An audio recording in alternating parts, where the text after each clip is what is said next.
दोस्तों, क्या आपको पता है हनुमान ने सूर्य को फल समझकर एक बार खाने की कोशिश की थी, पर क्यों?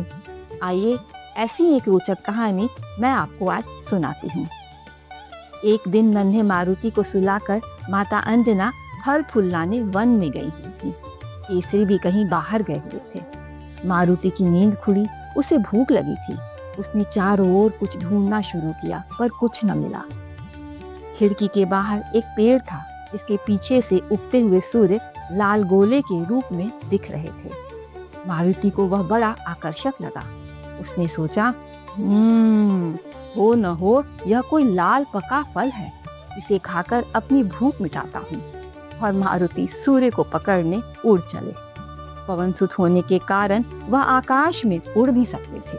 पवन देव ने उसे सूर्य की ओर जाते देखा तो वो भयभीत हो उठे। उन्होंने सोचा, कहीं सूर्य के ताप से यह बालक जल न जाए, मुझे तुरंत इसे रोकना होगा। यह सोचकर हिमालय से बर्फ लेकर वह मारुति के पीछे दौड़े। मारुति और उनके पीछे पवन देव को आता देख सूर्य ने अपनी किरणें शीतल कर दी, जिससे बालक को क्षति न पहुंचे, नुकसान न पहुंचे। मारुति सूर्य के रथ पर पहुंचकर उनसे खेलने लगी। उस दिन सूर्य ग्रहण था। तभी राहु सूर्य को अपना ग्रास बनाने आया। मारुति राहु को पकड़ने दौड़े। वह भयभीत होकर किसी प्रकार अपनी जान बचाकर भागा और सीधा देवराज इंद्र के पास पहुंचकर बोला, देवराज, आपने सूर्य को ग्रसने का अधिकार तो मुझे दिया था, फिर यह दूसरा राहु क्यों भेज दिया? आपने आखिर ऐसा क्यों किया? इंद्र असमंजस में पड़ गए। उन्होंने डांट कर राहु को दोबारा सूर्य के पास भेजा।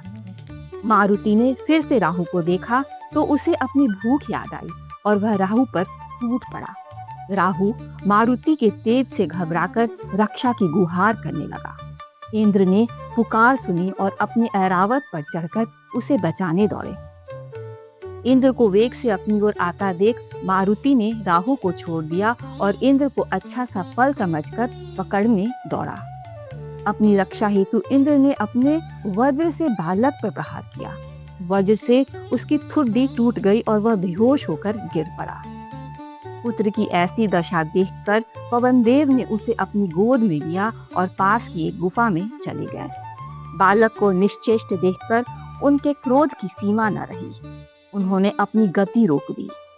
सृष्टि में हवा बंद हो जाने से सभी जीव जंतु घबरा उठे। उनका दम घुटने लगा।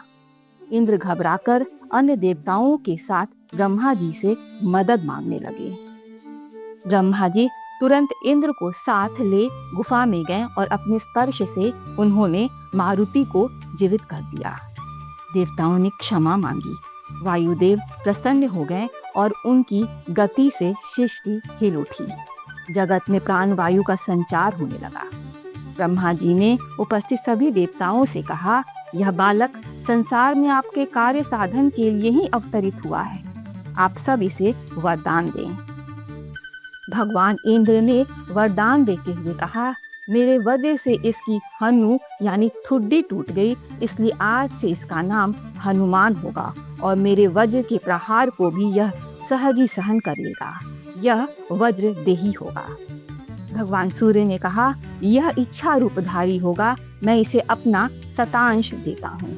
समय आने पर मैं इसका गुरु बनूंगा। वरुण देव ने अपने पाश और जल से निर्भय होने का आशीर्वाद दिया। कुबेर, विश्वकर्मा सभी ने वर दिए। ब्रह्मा ने उसे ब्रह्मास्त्र और ब्रह्मपाश से मुक्त होने का आशीष दिया। यमराज ने भी आगे बढ़कर अपना आशीर्वाद देते हुए कहा, मारुति को उनका मृत्यु पाश भी कभी नहीं बांधेगा।